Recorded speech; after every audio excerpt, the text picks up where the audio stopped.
নমস্কাৰ মোৰ আন এটি ভিডিঅ'লৈ সকলোকে স্বাগতম জনাইছোঁ। আশা কৰোঁ সকলো ভালে আছে। আজি হৈছে ২৬ তাৰিখ ছেপ্টেম্বৰ মাহৰ। আজি হৈছে শংকৰদেৱৰ জন্মোৎসৱ আৰু এতিয়া যিহেতু পৰিস্থিতি বেয়া, সেই গতিকে আনবাৰৰ দৰে এইবাৰ পাতিব পৰা নাই। তথাপিও আমি থুলমূলকৈ অনুষ্ঠিত কৰিবলৈ আয়োজন কৰিছে সকলোৱে ডিফুৰ ধৰমনলা নামৰ ঠাইখিনিৰ নামঘৰত। আৰু এইবাৰ ইয়াত 11টা নামঘৰ মিলি ইয়াত অনুষ্ঠিত কৰিছে। গতিকে আজি মই ইয়ালৈ আহিলোঁ আৰু এতিয়া ৰাতিপুৱা 8:30 বাজিছে আৰু মই সম্পূৰ্ণ দেখুৱাই যাম ইয়াত কি হয় কি নহয়, কেনেকুৱা ধৰণৰ অনুষ্ঠান হয় আৰু মই নামঘৰটো দেখুৱাবলৈ চেষ্টা কৰিম। সেই গতিকে ভিডিঅ'টো সম্পূৰ্ণ চাই যাব আৰু শেষত জনাবলৈ নাপাহৰিব আপোনালোকে চাই কেনে লাগিল। বলক তেন্তে আজিৰ ভিডিঅ'টো আমি আৰম্ভ কৰোঁ। এইখন হৈছে নামঘৰৰ মূল দুৱাৰখন আৰু এই সিংহদোবাক 30 তাৰিখে উদ্বোধন কৰা হ'ব, সেইকাৰণে ইয়াক ঢাকি ৰখা হৈছে আৰু ইয়াত নাম লিখা হ'ব নামঘৰটোৰ আৰু ঠাইখিনিৰ নাম লিখা হ'ব।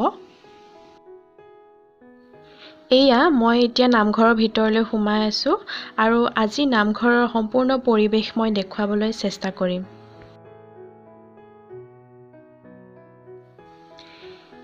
এয়া এওঁলোকে পাচলি কাটি আছে, কাৰণ আজি নামৰ শেষত ভাতৰ আয়োজন কৰিছে। এয়া দেখিছেনে আপোনালোকে? এয়া মই এতিয়া মূল নামঘৰ ভাগ দেখুৱাবলৈ চেষ্টা কৰিম।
এতিয়া বৰ্তমান মই নামঘৰত উপস্থিত আছোঁ আৰু ইয়াতে আমাৰ নামঘৰৰ সভাপতি ডাঙৰীয়া আছে।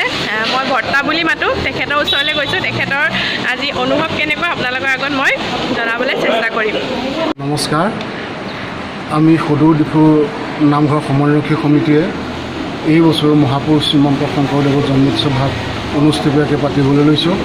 যিহেতু গোটেই বিশ্বতে কৰোণাই সন্ত্ৰাস সৃষ্টি কৰিছে, সেয়ে আমি ভগৱানৰ ওচৰত এগছি বন্তি আৰু এখনি শৰাই আজি ভকত বৈষ্ণৱসকল ইয়াতে আমি একত্ৰিত হৈছোঁ আৰু মহাপুৰুষ শ্ৰীমন্ত শংকৰদেৱক আমি স্মৰণ কৰাৰ লগে লগে তেখেতৰ যি সাহিত্য সংস্কৃতি ধৰ্ম আমি যাতে অনুধাৱন কৰিব পাৰোঁ। এই বিশ্বত যি আমাৰ পৰিকল্পনা আছিল জগতগুৰুজনাৰ সাহিত্য সংস্কৃতি প্ৰচাৰৰ, সেই প্ৰচাৰত যাতে অসমবাসী উপকৃত হয়, অসমবাসী যাতে সৌভাগ্যশালী হয়, অসমবাসী যাতে এই কৃতকাৰ্যতা লাভ কৰে, তাৰে শুভকামনা কৰি আজিৰ সমূহ ৰাইজলৈ অসমবাসী তথা বিশ্ববাসীলৈ প্ৰণাম জনাই জগতগুৰুজনাৰ প্ৰণাম জনাইছোঁ।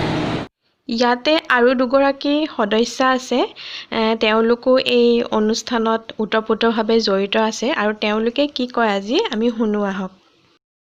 নমস্কাৰ, জয় জয়তে গুৰুজনাৰ প্ৰতি শ্ৰদ্ধা নিবেদন কৰিছোঁ।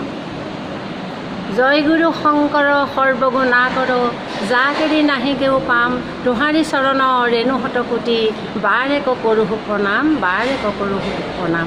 আজি মহাপুৰুষজনাৰ জন্ম উৎসৱ আজি যিদৰে আমি উলহ মালহেৰে এই অনুষ্ঠিত কৰিব লাগিছিল, দেশৰ এই পৰিস্থিতিৰ বাবে আমি সেইদৰে অনুষ্ঠিত কৰিব পৰা নাই।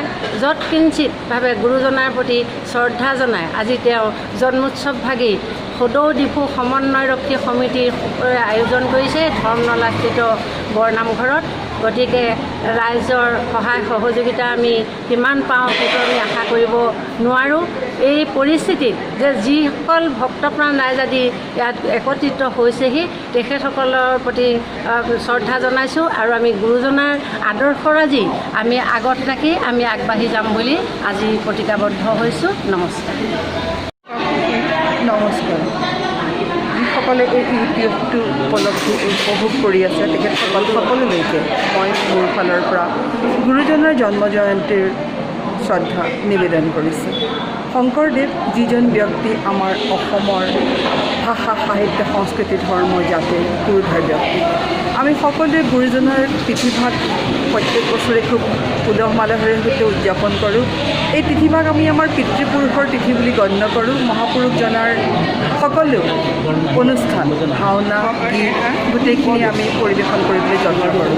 কিন্তু আমাক দুৰ্ভাগ্য যে এইবাৰ আমাৰ খেলিমেলি হৈ আমাৰ প্ৰকৃতিয়েও আমাক ঠগিলে আৰু গোটেই পৃথিৱীখন জুৰি যি মহামাৰীৰ সৃষ্টি হৈছে তাৰ পৰিপ্ৰেক্ষিতত আমি গুৰুজনাৰ প্ৰতি আমাৰ সন্মানজনক কাৰ্যসূচী আমি চমুৱাব লগা হৈছে। কিন্তু হ'লেও আমাৰ অন্তৰত গুৰুজনাৰ প্ৰতি থকা ভক্তি আমাৰ শ্ৰদ্ধা আমাৰ আন্তৰিকতা সেয়া অটুট আছে আৰু আমি সেইখিনিকে য'ত সামান্যভাৱে পৰিৱেশন কৰিবলৈ লৈছোঁ। শংকৰদেৱৰ বিষয়ে আপোনালোক সকলোৱে জানে, তেখেতৰ বিষয়ে মই নকওঁ। কিন্তু এনেকুৱা এজন ব্যক্তি যে পৃথিৱীলৈ আহিছিল এই কথাষাৰ এতিয়াৰ মানুহে হয়তো বিশ্বাস কৰিবলৈ টান পাব। যিজন গুৰু আমাৰ সৰ্বগুণৰ পৰা যিজনৰ গুণৰ পাৰ নাছিল, আজি প্ৰায় 600 বছৰেই হ'বই হ'ল। 600 বছৰেই গুৰুজনাই একতাৰ দোলেৰে এই জাতিটোক বান্ধি ৰাখিছে। সেয়া আমাৰ অসমবাসীৰ প্ৰতি পৰম সৌভাগ্য। মই গুৰুজনাৰ প্ৰতি মোৰ সশ্ৰদ্ধ প্ৰণাম আকৌ এবাৰ মই নিবেদন কৰিছোঁ। লগতে মই আশা কৰিছোঁ মহাপুৰুষজনাৰ আশীৰ্বাদত আমাৰ পৃথিৱীখনত থকা এই অতিমাৰী শেষ হ'ব। আমাৰ উত্তৰ পুৰুষে অতি আনন্দেৰে গুৰুজনাৰ তিথি উদযাপন কৰিব পাৰিব। গুৰুজনাৰ আশীৰ্বাদেৰে আমাৰ জাতি ধন্য হ'ব। নমস্কাৰ। আৰু এতিয়া পতাকা উত্তোলন লগতে স্মৃতি তৰ্পণ আৰু পতাকা উত্তোলনৰ লগে লগে ইয়াৰে সদস্যসকলে এটা সুন্দৰ বৰগীত পৰিৱেশন কৰিব। আপোনালোকে ভিডিঅ'টো সম্পূৰ্ণ চাই যাব।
বামুণীসকল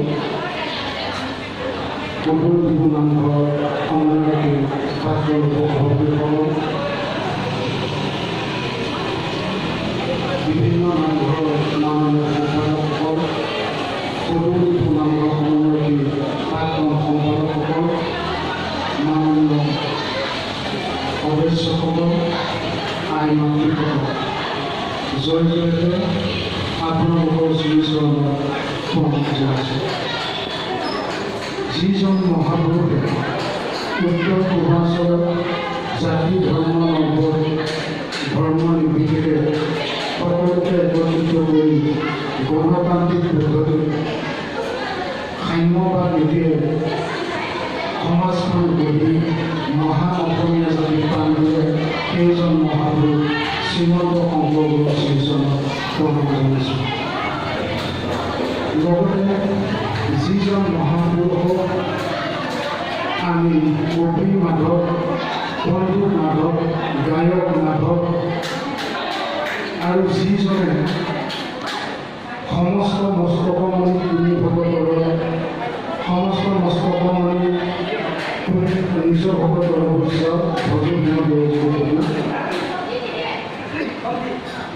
এই সমাজত প্ৰতিষ্ঠা কৰিছিল। যিজনে হয়তো ভাৰতত প্ৰথম শিশু নাট্য ৰচনা কৰিছিল সেইজন মহাপুৰুষ শ্ৰী শ্ৰী মাধৱদেৱ শ্ৰীচৰণক প্ৰণাম জনাইছোঁ। অসমৰ ভাষা সাহিত্য সংস্কৃতি তথা সকলো খিলঞ্জীয়া ভাষা সাহিত্য সংস্কৃতি সম্পাদকীয় উন্নয়ন ৰক্ষণাবেক্ষণ আৰু এইসকলক জীয়াই ৰাখিবৰ কাৰণে দেশ জাতি মাটি সকলোকে আগ্ৰহী কৰি তুলিবৰ কাৰণে আমাৰ সমাজত বহুত অনুষ্ঠান প্ৰতিষ্ঠানৰ জন্ম হিচাপে আমি ৰাখিছোঁ। কোনো এটা অনুষ্ঠানে এই মহাপুৰুষ দুজনাৰ কৃষ্টি সংস্কৃতিক আমি বাহিৰলৈ নিব পৰা নাই। দুখৰ বিষয় গুৱাহাটীৰ পৰা যদি আমি উজনি অসমলৈ চাওঁ তেতিয়াহ'লে যিখিনি এটা গ্ৰন্থ আছে ৰাজ্যশ্ৰী নাটকম ধৰ্ম তেতিয়া আমাৰ কিন্তু আমি সকলোৱে জানো যে ঋগ্বেদৰ পৰা বাক্য, যজুৰ্বেদৰ পৰা অভিনয়, সামবেদৰ পৰা গীত আৰু অৰ্থবেদৰ পৰা ভক্ত গ্ৰহণ কৰা হৈছে। এই সকলোবোৰ ৰসৰে সমাহাৰ হৈছিলে নাট্যতত্ত্ব। শংকৰদেৱে মহাপুৰুষজনে দ্বিতীয়বাৰ প্ৰথমবাৰ ভাৰতবৰ্ষৰ পৰা আহি এই সিংহযাত্ৰা নাট্য সিংহযাত্ৰা অনুষ্ঠানটি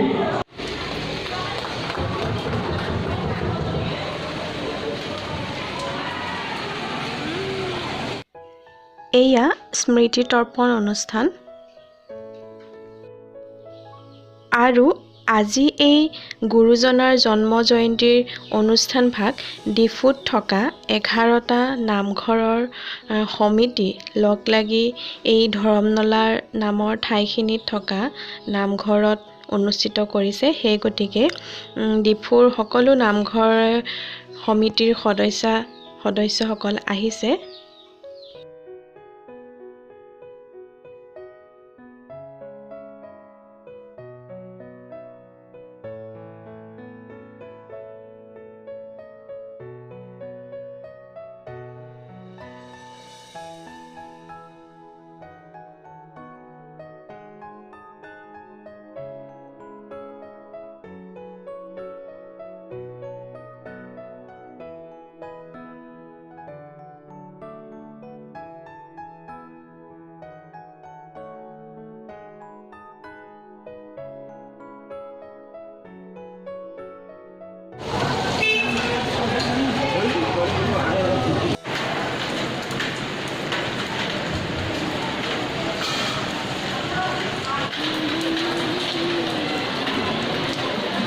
পিছতে আমাৰ নামঘৰ সমন্বয়ক কমিটিৰ প্ৰাক্তন সভাপতি গুৰুধৰ কাকতি দেৱক অনুৰোধ জনাওঁ।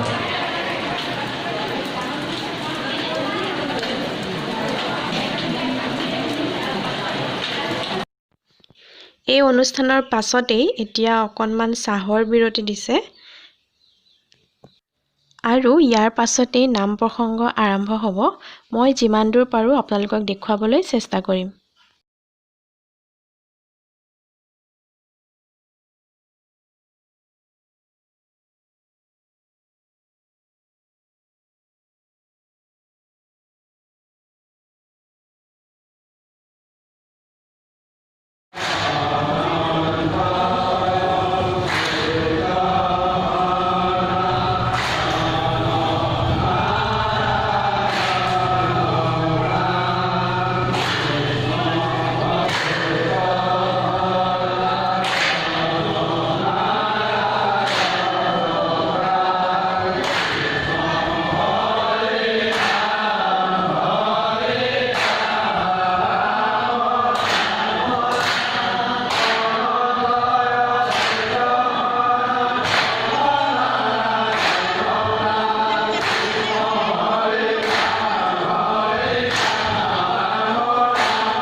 আৰু ইয়াতে আমাৰ ফটো কেইখনমান লগাই দিছোঁ।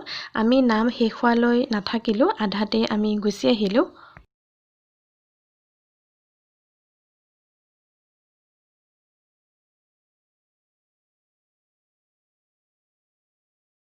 এতিয়া আমি ঘৰ পালোহি। এতিয়া 2টামানেই বাজি গ'ল। মই আপোনালোকক দেখুৱাইছিলোঁৱে, নাম আৰম্ভ হৈছেহে। নাম ভগালৈ সম্ভৱ সন্ধিয়াই হ'বগৈ আৰু আজি তাত ভাতৰ ব্যৱস্থাও কৰিছিলে, সেয়া সম্ভৱ সন্ধিয়ালৈ হ'বগৈ, দেৰি হ'ব। সেই গতিকে আমি আধাতে গুচি আহিব লগা হ'ল আৰু মই যিমান দূৰ পাৰোঁ আপোনালোকক দেখুৱাবলৈ চেষ্টা কৰিছোঁ। আশা কৰোঁ আপোনালোকে ভাল পাব আৰু আগলৈ যদি এনেকুৱা সুন্দৰ অনুষ্ঠান পাতে মই তেনেহ'লে সুন্দৰকৈ দেখুৱাবলৈ চেষ্টা কৰি যাম। আৰু আজিৰ ভিডিঅ'টো যদি আপোনালোকে ভাল পালে তেনেহ'লে মোৰ ভিডিঅ'টো লাইক কৰিব, শ্বেয়াৰ কৰিব, কমেণ্ট কৰিব আৰু মোৰ চেনেলটো ছাবস্ক্ৰাইব কৰিবলৈ একেবাৰে নাপাহৰিব। তেনেহ'লে আজিলৈ আহিছোঁ, পুনৰ লগ পাম আন এটি ভিডিঅ'ত। ধন্যবাদ।